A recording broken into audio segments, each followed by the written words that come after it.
রাসূল করিম সাল্লাল্লাহু আলাইহি ওয়াসাল্লাম তিনি কি রাষ্ট্রপ্রধান ছিলেন না? আসতে বললেন যে, সবাই বলেন, কোন সন্দেহ আছে? প্রেসিডেন্ট ছিলেন না? মক্কার প্রেসিডেন্ট ছিলেন। একথা স্বীকার করার পরেও রাসূলুল্লাহ সাল্লাল্লাহু আলাইহি ওয়াসাল্লামের আদর্শ দিয়া প্রেসিডেন্টের কার্যালয় চালাতে রাজি না। বাংলাদেশে একটা ফাউন্ডেশন আছে, ইসলামী ফাউন্ডেশন। কথা কন না কেন? কি ইসলামী ফাউন্ডেশন নিয়ে আমার বক্তব্য নাই, কিন্তু ইসলামী ফাউন্ডেশনের কার্যক্রম নিয়ে আমার বক্তব্য আছে। নাম দিছে ইসলামিক ফাউন্ডেশন, কিন্তু আমি মোল্লা নাজিম আপনাকে চ্যালেঞ্জ করলাম, যে অবস্থা এটা চলতেছে এই অবস্থায় কিয়ামত পর্যন্ত চললেও বাংলাদেশে ইসলামী ফাউন্ডেশন দিয়া ইসলাম কায়েম করা সম্ভব হবে না। কারণ এটার এ টু জেড বসে আছে দালালের গোষ্ঠী। বাংলাদেশে বাইতুল মোকাররমের মতো এত আয় কোন মসজিদের, সব চাটুকাররা খাইয়া শেষ করে, সব খেয়ে দিয়ে শেষ।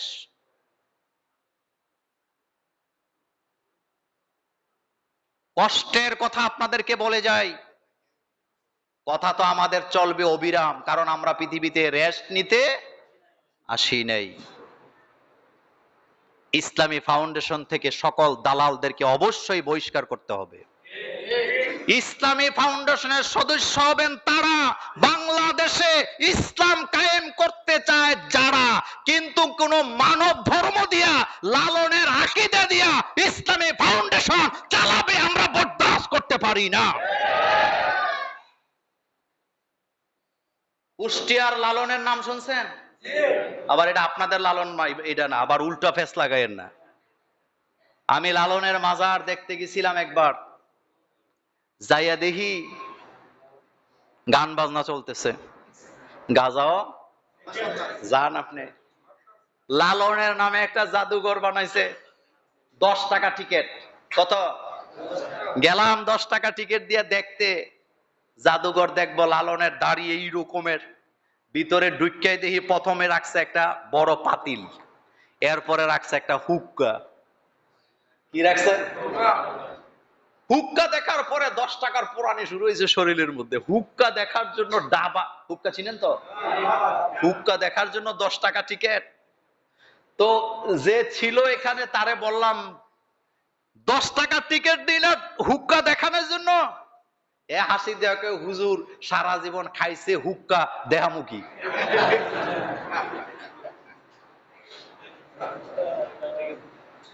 আর এই লালন হইল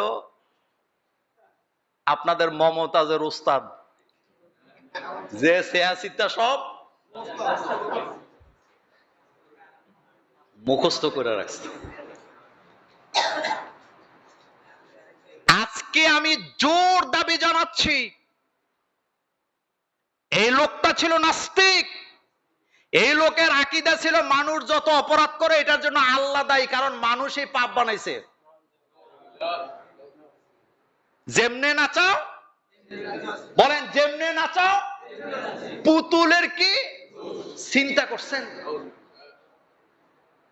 সুতরাং 90% মুসলমানের দেশে ইসলামী ফাউন্ডেশনে লালনের আকীদা যারা পোষণ করে, ফরহাদ মাযহাবদের আকীদা যারা পোষণ করে, তাদেরকে দিয়া ইসলামী ফাউন্ডেশন চালানো যাবে না। লোকের অভাব নাই, মেধার অভাব নাই। লালনের কবরের কাছে যায় দেখি এই লম্বা সুফি সাধক দাড়িওয়ালা একটা বসে আছে, মোষ এত বড়, হাসে না কান্দে কিছুই বোঝা যায় না। আমার সাথে এক ছেলে ছিল, ও একটা ছবি তুলছে কবরের, সে খুব রেগে মেগে লালনের কবরের ছবি তুলছ। আমি কাছে যাই বললাম, মুরব্বী এখানে আপনি কি? আমি প্রধান খাদেম। আমি হাসি দিয়া বললাম, আপনার বাড়ি কই? কই কুমিল্লা। দুই জায়গার মানুষ আপনি সামনের দেশেও পাইবেন, একটা হলো নোয়াখালী আর একটা কুমিল্লা। এই কথা ঠিক বলি না? বাংলাদেশের এমন কোন জেলা নাই আমি গেছি না, যেখানে গেছি কুমিল্লা। নাটোর নাম শুনছেন? বনপাড়া, কথা তো রেকর্ডই হয়। বনপাড়া গেলাম, এত দূর, ভাবছি এখানে তো আর কুমিল্লার লোক নাই। পরে আমাকে লোকেরা বলতেছে এখানে চেয়ারম্যান, মেম্বার যা আছে, সর্দার, মাতাব্বর সব কুমিল্লা। গত বছর আপনার নাটোরে গেলাম এক মাহফিলে, এক বাড়িতে নিয়ে রাখছে আমাদেরকে, খুব বড় টাকাওয়ালা। ওখানে নেওয়ার পরে তারা বলতেছে মোল্লা ভাই আপনি আসবেন শুনে উনি প্রথম শর্ত দিছে আপনাকে সে খাওয়াবে, আদর আপ্যায়ন করবে, কারণ হের বাড়িও কুমিল্লা। কথাটা বুঝার জন্য বলছি। তো লালনের আখড়ার প্রধান খাদেমের বাড়ি কোন জায়গায়? তা আমি বললাম আপনি এখানে কয় বছর? কয় 14 বছর চলে না। আমি শুধু ইসলামী ফাউন্ডেশন দিলে কাজ থাকা লাগবে। মাজারের আকীদা দিয়া সুফিবাদী মন্ত্রতন্ত্র দিয়ে ইসলামী ফাউন্ডেশন চলতে পারে না। রাসূলুল্লাহ সাল্লাল্লাহু আলাইহি ওয়াসাল্লাম প্রেসিডেন্ট ছিলেন বাইতুল মুকাররম থেকে। রাসূল সাল্লাল্লাহু আলাইহি ওয়াসাল্লাম কিভাবে রাষ্ট্র চালাইছেন সেই ঘটনাগুলি, সেই বক্তব্যগুলি, সেই আইনগুলি জাতির সামনে যতক্ষণ তুলে ধরা না হবে, ওই রকমের খতিব যতক্ষণ দেওয়া না যাবে, এদেশের মানুষের আকীদার কোনো পরিবর্তন হওয়ার সম্ভাবনা নাই। তাহলে রাসূল সাল্লাল্লাহু আলাইহি ওয়াসাল্লাম প্রেসিডেন্ট ছিলেন, আপনাদের কোনো সন্দেহ আছে? 2 নাম্বার, রাসূলুল্লাহ সাল্লাল্লাহু আলাইহি ওয়াসাল্লাম সেনা প্রধান ছিলেন না? আসতে কইছেন। রাসূল করিম সাল্লাল্লাহু আলাইহি ওয়াসাল্লাম 81টা যুদ্ধের নেতৃত্ব দিয়েছেন। কয়টা? কয়টা? তার ভিতরে 29টা যুদ্ধে রাসূল সাল্লাল্লাহু আলাইহি ওয়াসাল্লাম নিজে সেনা প্রধান ছিলেন। আপনি কোন জায়গায় বসে আছেন? আচ্ছা বলেন তো, সেনাবাহিনীতে লোক গণহারে নেয় নাকি মাইপা নেয়? কথা বলে না, মাইপা নেয় কিনা? আচ্ছা বলেন তো, চায়নার সেনাবাহিনীর মাপ আর ইংল্যান্ডের সেনাবাহিনীর মাপ কি এক? বাংলাদেশ আর মায়ানমার কি এক? জাতির যত লম্বা তার সেনাবাহিনীও তত লম্বা। এই যে সেনাবাহিনীতে লোক মাইপা মাইপা হাইট মাইপা নেয়, এই হাইট মাইপা সেনাবাহিনীতে সৈনিকদেরকে নিতে হবে, এটা পৃথিবীর কোন সাধারণ মানুষ আবিষ্কার করেন নাই। এটা সর্বপ্রথম মুহাম্মদুর রাসূলুল্লাহ সাল্লাল্লাহু আলাইহি সাল্লাম বদরের যুদ্ধে মেপে মেপে নিয়েছিলেন। আপনার খবর আছে? মাপ নেওয়া হচ্ছে, লোকেরা কাতারে কাতারে দাঁড়িয়েছে যুদ্ধে যাওয়ার জন্য। বুড়া মানুষ, রাসূল বলছেন না হবে না। দাড়ি পেকে গেছে, চুল পেকে গেছে, রাসূল বলছেন হবে না। দাড়ি উঠে নাই, ছোট বাচ্চা, রাসূল বলছেন হবেন না। যেতে যেতে 2 ভাই একসাথে গেছে, মুআজ, মুআউযিজ নাম শুনছেন? 2 জনের মধ্যে একজন শহীদ। যায়া বলতেছে হুজুর আমরাও যুদ্ধে যাব। রাসূলকে তো বাচ্চা তোমরা যাবা কেন? বলছে হুজুর যাব। রাসূল বলছে না, শিশু শ্রম এটা সর্বপ্রথম নিষিদ্ধ করেছেন মুহাম্মাদুর। আপনার খবর নাই আমার নবী কি টাইপের নবী ছিলেন? শিশু শ্রম নিষিদ্ধ করেছেন মুহাম্মদ সাল্লাল্লাহু আলাইহি ওয়াসাল্লাম। আল্লাহ রাসূল বলছেন না তুমি যেতে পারবা না, তুমি বাচ্চা। কয় না হুজুর যাব। কয় না তুমি বাচ্চা। ছেলে কাঁদতেছে, বলতেছে ইয়া রাসূলুল্লাহ সাল্লাল্লাহু আলাইহি ওয়াসাল্লাম, আমার মা বলেছিলেন আপনি যেদিন মক্কা থেকে মদিনায় আসছিলেন, আমার মা বলেছিলেন আপনার সবচেয়ে বড় শত্রুকে আবু জাহিল। তা আপনি যদি জিহাদের ময়দানে যাইতে না দেন, তারে শেষ করবো কেমনে? বাচ্চা ছোট, কিন্তু টার্গেট, কথা বলে না, টার্গেট। আমি তো আপনাকে জিহাদের পুরা ঘটনা বলতে পারবো না, কিন্তু এতটুকু বলি, রাসূল বলেন আচ্ছা ঠিক আছে তোমাকে পারমিশন দিলাম। পারমিশন দিতে দেরি, পেছন থেকে আরেকটা, ওইটা আরো ছোট, বলতেছে হুজুর আমিও যাব। কেন যাবা? আমি এর ভাই। কেন?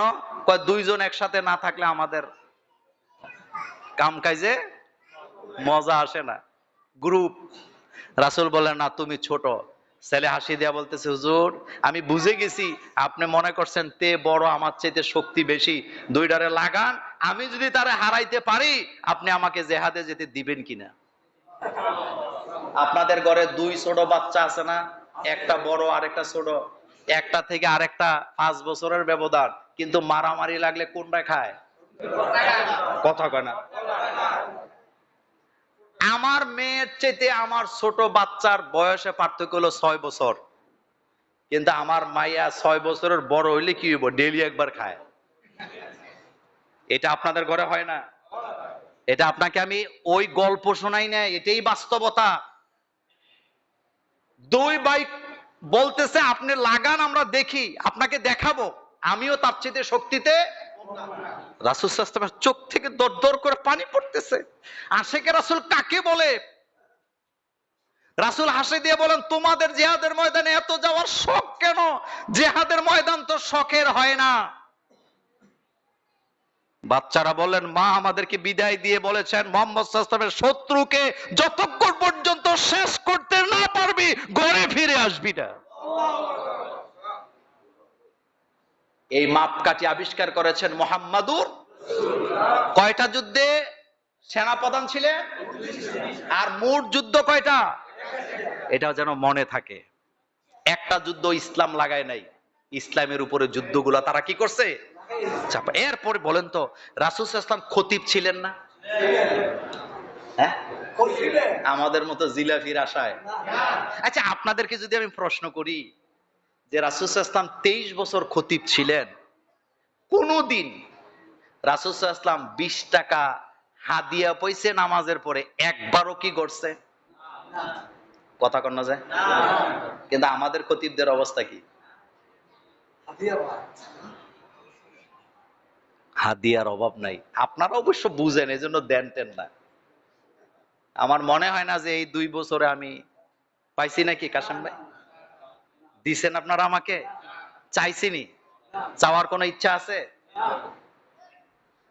2 বছরের উপরে চলে। আপনি জিজ্ঞেস করেন কমিটিকে, কোনোদিন বলছি যে আমার টাকা লাগবে? জিজ্ঞেস করেন। অথবা আমি বলেছি যে আমার এত টাকা দিতে হবে? একবারও বলি নেই। গত বছরও ঢাকা থেকে 60,000 টাকার অফার আসছে, গত বছরের কথা বলি। 60,000 বলছে, আরো লাগলে আরো দেবো, আপনি আমাদের এখানে জুমা পড়াবেন। রাজি হইছি? হই নাই। টাকার পিছে ঘুরি নাই, এটা ভিন্ন বিষয়। এটা কেন বললাম জানেন? রাসূল সাল্লাল্লাহু আলাইহি ওয়াসাল্লাম খতিব ছিলেন, জুমার খুতবায় প্রতি সপ্তাহে তিনি তার বক্তব্য পেশ করতেন, জাতিকে দিক নির্দেশনা দিতেন। আর আমার দেশের খতিবরা 120 টাকা দিয়া একটা জাল হাদিসের খুতবার নামে 12 ছন্দের 14 খুতবা কিনে পড়তে পড়তে জীবন কাটায় দেয়, মুসল্লিদের সামনে হক কথা বলতে পারে না। এমন খতিবের প্রয়োজন নাই।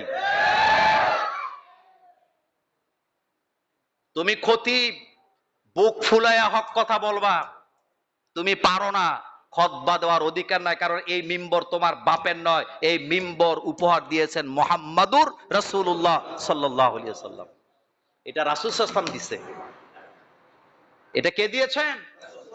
রাসূলুল্লাহ সাল্লাল্লাহু আলাইহি ওয়াসাল্লাম দিছে। এই মিম্বরে যখন দাঁড়াবি, জিলাফির ওয়াজ বাদ, কোরআন হাদিসের কথা বলো, আল্লাহর জমিনে আল্লাহর দ্বীন কায়েমের কথা বলো বেটা। কিন্তু পারে না, এই আশায় থাকে না।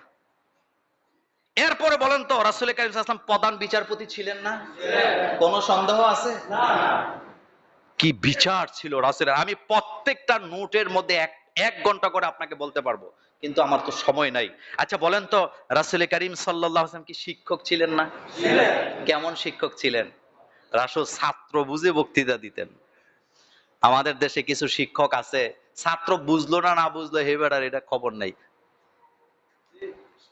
চিন্তা কি মাল মাল। কষ্টের কথা বলি, এই যে অনেক গালিগালাজ খাই, কিন্তু বাংলাদেশে ইদানিং কিছু ভাইয়েরা মাদ্রাসাও দেয় ব্যবসা করণের লিগে। এ দেখবেন কত গালি যে আমারে দিবে। মাদ্রাসা কি এটা ব্যবসার জিনিস? দিচ্ছে। যত গালি দেখ দেখ, আমার তাতে কিছু আসে যায় না। কিন্তু আল্লাহর নামে কসম করে আমি আমার বুকে হাত দিয়ে বলতে পারি, যারা মাদ্রাসা দেয় শুধুমাত্র ব্যবসার উদ্দেশ্যে, তারা ইসলামের সাথে গাদ্দারি করতেছে। আমাদের জীবনের মাদ্রাসার জীবন শুরু হয়েছে গাছতলা থেকে। আমার মনে আছে, আমি তো কাউমিতেও পড়া ছাত্র, আপনারা জানেন, কাউমি, আলিয়া, কলেজ সববিতে পড়ছি। আমাকে যখন বরুড়াতে নিয়ে ভর্তি করা হয়, প্রথম দিনের ক্লাস করছি কাঁঠাল গাছের নিচে। কিসের নিচে? আর এখন এসি রুম। মাদ্রাসা দেওয়ার আগে চিন্তা করে 300 ছাত্র হইলে আবাসিক না থাকলে আমার লাভ হবে না। চিন্তা আছে না নাই? আমি কোনো আপনাকে নির্দিষ্ট করে কাউকে গালি দিচ্ছি না, আমি শুধু আফসোসের কথা বলছি। গাছতলায় পরে হাজার হাজার মুহাদ্দিস আলেম তৈরি হয়েছে, কিন্তু এসি রুমে পড়ে একটা বাঘের বাচ্চা তৈরি করা যায় নাই। এদেশের মুহাক্কিক আলেম দায়ী যারা ছিলেন, আপনি খবর নেন কোন এসিতে তারা লেখাপড়া করছে। ভাত খাইতে ভাত পাইছে না। লজিং আছিলাম আমাদের যুগে, কালকেও ছেলেদের সাথে শেয়ার করছিলাম, লজিং ছিলাম। এটা কোনো খারাপ বিষয় না। আগে বাড়িতে বাড়িতে লজিং হুজুর ছিল কিনা? এটা খারাপ না, কথা বলি। আগের লোকগুলা দরিদ্র ছিল, কিন্তু মনটা অনেক। এখন আপনি কারো বাড়িতে মাদ্রাসা ছাত্র পাবেন না। আমরা মাদ্রাসায় পড়ছি লজিং। করলার সিজনে সকালে করলা, দুপুরে করলা, রাতে কি করলা। আলু যখন আসতো, আলু সকালে আলু ভাজি, দুপুরে আলুর ডাল, রাত্রে আলুর ডাল। খানা কখনো মর্যাদা দেয়নি। আর এখন হোস্টেলে থাকে, সকালে ডিম, দুপুরে গরু, রাতে মাছ। এরপরও মা বাপে কয় আমার ছেলে এই খানা খাইয়া অভ্যাস নাই। তো তোমার ছেলে এগুলি না খাইয়া অভ্যাস না থাকলে তুমি এটারে বিষ খাওয়াই মাইরা লাও। কোরআন হাদিসের প্রতি, কোরআনের প্রতি, আল্লাহ কোরআনের যে মোজেজা আছে, যতগুলা মোজেজা, তার ভিতরে একটা মোজেজা হলো কোরআন যেভাবে মানুষ মুখস্থ করতে পারে, পৃথিবীর কোন বই পুস্তকে এভাবে মুখস্থ করতে পারে না। আপনি মাদ্রাসা এতিমখানাগুলোতে যায় দেখেন, আলুর ডাল, মুসুরির ডাল রান্না করে মুসুরি খুঁজে পাওয়া যায় না। এই রকমের পাতলা ডাল খাইয়া 5 মাসে 6 মাসে পুরা কোরআন হেফজ করে হাজার হাজার ঘটনা পাবে।